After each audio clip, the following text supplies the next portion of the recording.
नमस्कार, आप देख रहे हैं खबर दशपुर में हूं आपके साथ पंकज मिनरिया। नगरीय निकाय चुनाव की तारीखों घोषणा होने के बाद में वार्ड पार्षदों की सूची दोनों ही राजनीतिक दलों ने जारी कर दी है। वहीं भारतीय जनता पार्टी में भी टिकट वितरण को लेकर काफ़ी घमासान मचा हुआ है, तो वहीं कांग्रेस में भी टिकट वितरण को लेकर गहमा गहमी का माहौल है। भारतीय जनता पार्टी और कांग्रेस दोनों ही राजनीतिक दल नगरीय निकाय पर अपना कब्जा जमाना चाहते हैं। कांग्रेस की तरफ से वार्ड क्रमांक 12 से कांग्रेस के उम्मीदवार विकास राव शिंदे हमारे साथ में जुड़ गए हैं। विकास राव शिंदे एक बिल्कुल ही गरीब परिवार से आते हैं। पिताजी इनके अपंग हैं और विकास राव शिंदे पूरा घर का परिवार पूरे परिवार का लालन पोषण करते हैं और कई संस्थानों में इन्होंने नौकरी करी है। और आज हम इनसे जानेंगे कि वार्ड विकास के लिए इनकी क्या योजनाएं रहेगी, किस तरीके से वो चुनाव लड़ेंगे और क्या रहेगा उनका प्रोग्राम। विकास जी, स्वागत है आपका खबर दशपुर में। आपके चुनाव किस तरह लड़ेंगे, क्योंकि आपके सामने जो उम्मीदवार है, बाहुबली उम्मीदवार है, उसके सामने आप कैसे उसको टक्कर दे पाएंगे? जय सियाराम पंकज जी, सबसे पहले खबर दशपुर परिवार का धन्यवाद अदा करता हूँ। जवाहर नगर के सभी मतदाताओं को, मेरे वरिष्ठ जनों को प्रणाम करता हूँ, उनके चरणों में चरण स्पर्श करता हूँ। बाहुबली को जरूर उतारा गया है। ये लड़ी साफ तौर पर एक झोपड़ी और महल की लड़ाई है।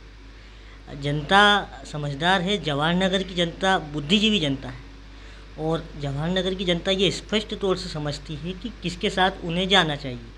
क्योंकि पिछले निकाय चुनावों में भी देखा जाए तो कहीं ना कहीं बाहुबलियों का बोलबाला रहा। कई बार बाहुबलियों को टिकट दिए गए। जवाहर नगर की बात खास तौर पर करें तो वे बाहुबली जीतने के बाद ऐसे गई कि वे फिर 5 सालों तक दिखाई नहीं दिए। अब फिर एक बार एक बाहुबली को टिकट दिया गया है। वे सभी पूर्व के निर्वाचित प्रत्याशी फिर एक बाहुबली के पक्ष में समर्थन मांगने आएंगे और इस बार अगर ये बाहुबली जीत जाएंगे तो फिर 5 साल के लिए कहाँ जाएंगे किसी को कुछ पता नहीं होगा। पिछले परिषद में देखें तो जवाहर नगर में मेरे ख्याल से ऐसा कोई विशेष काम नहीं हुआ जिनकी उपलब्धियों को गिनाया जा सके। और रही बात वर्तमान प्रत्याशी की, तो वे पार्टी ने जिनको टिकट दिया है वे पूर्व में पार्टी से बागी जाकर निर्दलीय चुनाव भी लड़ चुके हैं। तो ये जनता समझती है कि उन्हें किसके साथ जाना है। विकास, देखा जाए कि अभी ये युवाओं का दौर जो चल रहा है, लेकिन कांग्रेस पार्टी ने आपको जो टिकट दिया, क्यों उम्र क्या है, क्यों आपसे ज़्यादा युवा अभी किसी को टिकट नहीं दिया? 22 वर्ष की मेरी उम्र है और मैं आपको बता दूं कि 8 वर्ष का था जब मेरी खेलने कूदने की उम्र थी, जब कुछ समझ नहीं पाता था, तब एक बहुत बड़ा दर्द मैंने झेला। एक बहुत बड़ा बोझ मेरे ऊपर आकर गिरा। मेरे पिताजी का एक सड़क हादसे में एक्सीडेंट हुआ। उस हादसे में मेरे पिताजी का एक पाँव चला गया। पाँव भी ऐसा गया कि मतलब घुटने के ऊपर से। वे आज हमारे बीच में हैं तो सही, लेकिन वो कुछ कर नहीं सकते। 15 सालों से जब मैं कुछ समझ नहीं सकता था, तब से घर की जिम्मेदारियों का बोझ है। जो कुछ भी कर पाया मैं अपनी हिम्मत, अपने साहस से कर पाया, अपनी मेहनत से कर पाया। मेरे साथ जो जुड़े, जिनका मुझे साथ रहा, उन्होंने मुझे जन सेवा ही हमेशा सिखाई है और उस जन सेवा का ही आशीर्वाद मिला मुझे कि आज मैं इस लायक बन पाया हूँ। जवाहर वार्ड क्रमांक 12 की मुख्य समस्या क्या है जिनको आप प्राथमिकता से निपटाएंगे वहाँ पर? वार्ड क्रमांक 12 जवाहर नगर देखा जाए तो पूरा ही समस्याग्रस्त है। कहते हैं ना, सियासत मुफलिसों पर कुछ इस तरह एहसान करती है, आंखें छीनती है और चश्मे दान करती है। तो पूर्व में भारतीय जनता पार्टी का बोल जवाहर नगर में बाला रहा। वहाँ जनता की आंखें छीनी गई और चश्मे भी दान किए गए। ये निकाय चुनाव है, ना कि हम विधानसभा और लोकसभा की तैयारी कर रहे हैं। निकाय चुनाव में जवाहर नगर की जनता बुद्धिजीवी है। उस बुद्धिजीवी होने का परिचय वो इस बार देगी और वो परिचय इस बार भी इसलिए देगी कि इन पिछले वर्षों में कोई विकास कार्य नहीं हुए। और यदि किसी को समाज सेवा करना ही है तो ये ज़रूरी नहीं कि वो चुनाव के माध्यम से चुनाव जीतने के बाद ही करे। वर्तमान में जो प्रत्याशी मेरे सामने खड़े हैं वे बागी होकर निर्दलीय तौर पर चुनाव लड़े और लड़ने के बाद वो कभी मुझे तो दिखाई नहीं दिए किसी की समाज सेवा करते हुए। जवाहर नगर में खासतौर जवाहर नगर के किसी मुद्दे पर वे कभी नहीं बोले। तो जवाहर नगर की जनता समझती है कि कौन क्या चाहता है।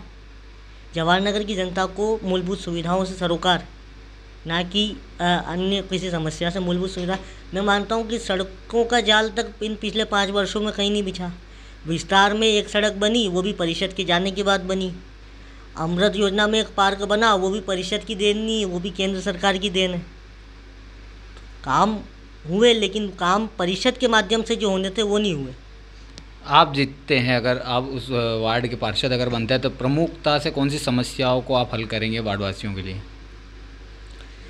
मैं अगर ये निकाय चुनाव में जनता अगर मुझे चुनती है, अगर मेरे ऊपर विश्वास जताती है, तो सबसे पहला काम तो मेरा ये रहेगा कि उन 5 वर्षों में ऐसा एक भी दिन ना निकले कि मैं मेरे वार्ड के प्रत्येक घर टच ना कर लूँ। एक सच्चे सेवक का दायित्व यही होता है कि वो अपने परिवार के मतदाताओं के बीच प्रतिदिन जाए, उनसे पूछे कि आपको कोई समस्या तो नहीं है। पार्षद के तौर पर वार्ड में क्या समस्या है ये जानना बेहद ज़रूरी है, और मेरा पहला उद्देश्य रहेगा कि प्रत्येक घर घर में जाऊं और उन समस्याओं को जानूं, प्रतिदिन 3 घंटे में इसके लिए निकालूं। दूसरा, एक व्हाट्सएप ग्रुप में बनाऊंगा, उसमें अगर कोई छोटी समस्या है तो तत्काल 3 घंटे के भीतर समाधान, या अगर कोई ऐसी गंभीर समस्या है जो 3 घंटे के अंदर हल नहीं हो सकती, उसका 3 दिन के अंदर या तो उन्हें कोई जवाब मिल जाएगा या उस समस्या का भी निराकरण हो जाएगा। तीसरा, एक चौपाल मैं प्रत्येक रविवार को 2 घंटे की वार्ड के किसी भी पार्क में लगाऊंगा। हालांकि मैं प्रतिदिन घर जाऊंगा, लेकिन फिर भी जो मतदाता मुझे नहीं मिल पाए या मैं लेट सेट हो गया तो वो मेरे पास वहाँ पर भी आकर मुझे अवगत करा सकते हैं। मैं 24 ही घंटे उनके लिए उपलब्ध रहने वाला व्यक्ति हूँ। मैं कहीं भी कभी भी जहाँ वे चाहेंगे, जिस तरह से चाहेंगे, वहाँ उनके बीच में जाकर खड़ा हो सकता हूँ। उनकी समस्याओं को हल करने का पूरा काम करूँगा। अगर ये चुनाव धन बल के ऊपर लड़ा गया है तो किस तरह आप सामना करेंगे उनका? धन बल और बाहुबल के आधार पर अगर चुनाव लड़ा जाता है तो मैं तो सिर्फ इतना सा बता सकता हूँ, मेरी आर्थिक स्थिति से आप काफ़ी परिचित हैं, और मैं जानता हूँ कि जहाँ तक मेरे वार्ड की जनता भी परिचित है। मैंने तो वो दौर भी देखा है कि जब पिताजी का एक्सीडेंट हुआ था तो करीब 1.5-2 महीने तक मैंने जो है एक टाइम चावल खाकर भी अपना जीवन निकाला है। उस चावल में भी मैंने कुछ ऐसे साथी, उस वक्त भी मेरे ऐसे साथी थे, मैंने तो उनकी भी जिम्मेदारियां ली हैं, उनको भी वो चावल खिला के साथ उनका भी साथ निभाया। तो धन बल और बाहुबल के आधार पर तो चुनाव लड़ने में मैं असक्षम रहूँगा। लेकिन कहते हैं ना कि एक परिवार है, जवाहरनगर एक परिवार है, और परिवार में 2 बेटे हैं, एक सक्षम है और एक असक्षम है, एक महल वाला है और एक झोपड़ी वाला है। तो परिवार ये ज़रूर देखेगा कि उस झोपड़ी वाले बेटे का साथ दिया जाए। मैं ज़मीन पे चलता हूँ तो मुझे पता है कि मेरा परिवार उस ज़मीन की कद्र करेगा और जो इस झोपड़ी वाले बेटे का साथ ज़रूर देगा। हम एक बार और विकास आपके फैमिली बैकग्राउंड के बारे में हमारे दर्शकों को बताना चाहेंगे, और आप भी हमें बताइए आपका फैमिली बैकग्राउंड क्या है? जैसा कि मैं बता दूं कि करीबन 8 साल का था, मेरे पिताजी का एक्सीडेंट हो गया। वे मजदूरी का कार्य करते थे। एक्सीडेंट में हमें पता चला, पता भी घटना के 5वें-6ठे दिन चला कि पिताजी जयपुर में भर्ती है और उनका एक पाँव चला गया। काफ़ी दर्द रहा, लेकिन वो पीड़ा किसी को बताने जैसी स्थिति में नहीं था। उस वक्त जब हम काफ़ी टूट गए तो जवाहरनगर के कुछ परिवारों ने आर्थिक रूप से मदद भी करी। दिल की गहराइयों से उनका धन्यवाद देता हूँ। माताजी फिर खाना बनाने जाने लगी। मैं कुछ समझ नहीं पाता, मैं भी 10-20 रुपये ऐसी छोटी मोटी मजदूरी करता, और ऐसी छोटे मोटे काम करते करते समाज सेवा से जुड़े, पत्रकारिता से जुड़े, और आज पत्रकारिता के माध्यम से जवाहरनगर से लगाकर शहर के 40 ही वार्डों की समस्याओं को समय समय पर उठाने का काम करता आ रहा हूँ। कोरोना काल में भी आपने मेरी सेवाओं को देखा होगा। जब समाज सेवा, कोरोना काल में 2 तरह की समाज सेवा हो रही थी, एक बाहरी तौर की और एक अंदरूनी तौर की। अंदर जो बिल्कुल बैकग्राउंड पर जो समाज सेवा कर रहे थे, कोई माने ना माने, मैं किसी को जताना भी नहीं चाहता, लेकिन हाँ, मैं ये बता सकता हूँ कि मैंने जहाँ जांच कराने के लिए समस्या थी तो वहाँ बीच में जाकर मैं खड़ा रहा उन मरीजों के साथ। मुझे ये पता नहीं था कि वो पॉजिटिव है कि नेगेटिव है। किसी को सिलेंडर ख़त्म हो गया, किसी को क्या समस्या हो गई, तो उन मरीजों के साथ बीच में मैं जूझता रहा, जान की परवाह नहीं करी, क्योंकि कुछ खोने को था नहीं मेरे पास, सिर्फ पाना ही था। तो मुझे मैं मानता हूँ कि उस कोरोना काल में जितनी सेवा करी वो सच्चा आशीर्वाद मेरे साथ है, और वो सच्चा आशीर्वाद मेरा जीवन भर साथ रहेगा।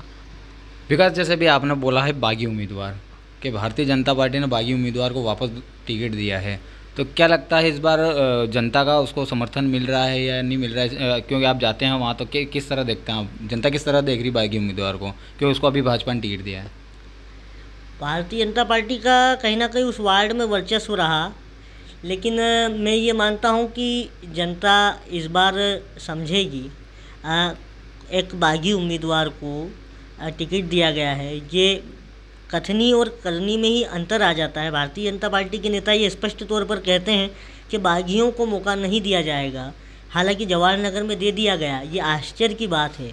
अब दे भी दिया गया तो जनता किसके साथ जाएगी, ये चिंतन और मनन का विषय है। जनता खुल कर अभी किसी का सपोर्ट नहीं कर रही है। मैं जाता हूँ या मेरे प्रतिद्वंदी भी जनता के बीच जाते हैं तो जनता सबका साथ होने का वादा करती है कि हाँ हम आपके साथ हैं, लेकिन जनता 6 जुलाई को मुझे आशीर्वाद देकर ये बताएगी कि वो किसके साथ है। मुझे उम्मीद है जनता ये जान चुकी है कि कौन उनके काम आएगा। जवाहर में कुछ प्रतिशत असक्षम परिवार होंगे, बाकी मैं मानता हूँ सभी सक्षम परिवार हैं। जब सक्षम ही नेता होगा और सक्षम ही मतदाता होगा तो नेता सेवा कैसे कर पाएगा, ये सोचने वाली बात है। कहीं ना कहीं सक्षम वार्ड है तो मुझे उम्मीद है कि जनता मुझे चुनेगी और मैं तो हर पल उपलब्ध रहने वाला व्यक्ति हूँ। 10 बाय 10 का कमरा है, घर में कोई ख़ास चीज़ है नहीं, आज भी वही चारपाई है, वही पंखा है पुराना और उसी में जीवन यापन चलता है। जनता का आशीर्वाद मिलेगा। विकास, अपन देखते हैं अभी देश में नरेंद्र मोदी की सरकार है, प्रदेश में शिवराज सिंह चौहान की सरकार है। ये अभी नगरीय निकाय चुनाव भाजपा की तरफ से कहीं नरेंद्र मोदी के चेहरे पे तो नहीं लड़ा जा रहा है? भारतीय जनता पार्टी कैसा सामना करेंगे आप फिर ऐसे? भारतीय जनता पार्टी बड़े नेताओं के चेहरों पर ही चुनाव लड़ती है। केंद्र में क्या हो रहा है उन मुद्दों को भुना कर जनता के बीच चुनाव लड़ती है। हालांकि जनता में जवाहर की नहीं 40 ही वार्डों की जनता की बात करूं तो मतदाता इस बार काफ़ी समझदार हैं। ये वही मतदाता है जो एक बार भूल कर चुके हैं। इस बार मतदाता समझ चुके हैं कि उन्हें क्या निर्णय लेना है। मतदाता काफ़ी अच्छा निर्णय लेंगे। वार्ड 12 की बात करूं तो इस बार वार्ड 12 में हर विकास और घर घर विकास होगा।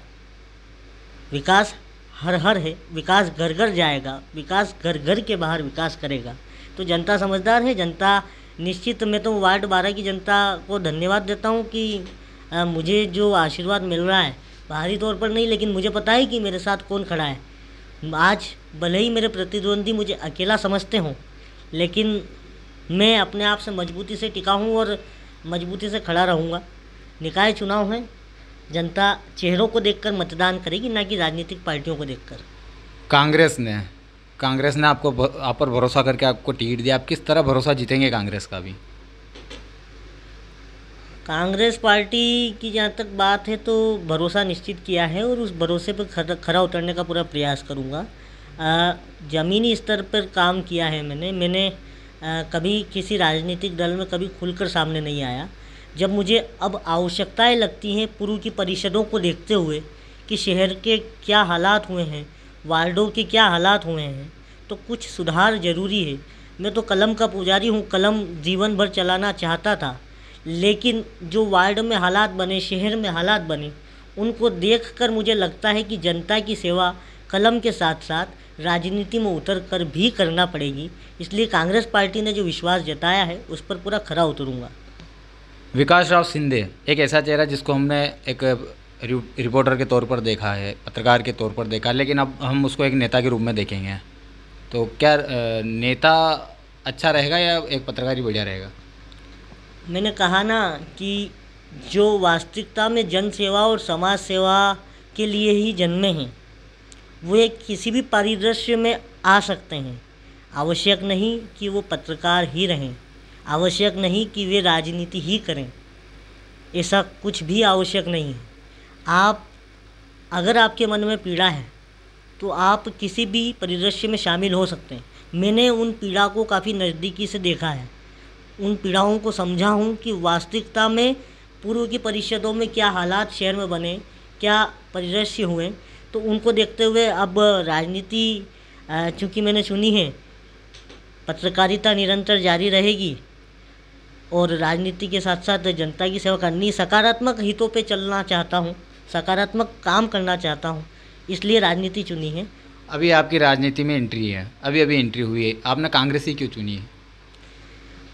भारतीय जनता पार्टी के पास अगर मैं जाता तो क्या वे मुझे टिकट देते? चलिए दे भी देते तो मैं, मीडिया एक विपक्ष की भूमिका होती है और मीडिया में रह के मैंने विपक्ष की भूमिका अदा की, तो क्या मेरी अंतरात्मा इस बात का गवाह देती कि मैं उस किस पार्टी के साथ जुड़ना चाह रहा हूँ? कांग्रेस इसलिए चुनी कि वो अभी विपक्ष में है और विपक्ष में रह के सकारात्मक मुद्दे उठा रही है, तो जनता की सेवा के लिए मैंने उस तरीके से जाना उचित निर्णय लिया।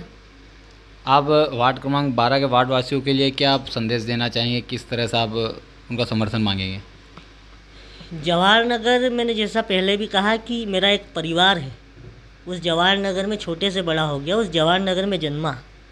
वो जवाहर नगर की गलियां मुझे आज भी याद हैं, जिन गलियों में दौड़ा करते थे, खेला करते थे, उन गलियों में बड़े हो गए और उन गलियों में आज इतने बड़े हो गए कि आज चुनाव लड़ रहे हैं, चुनावी मैदान में हैं।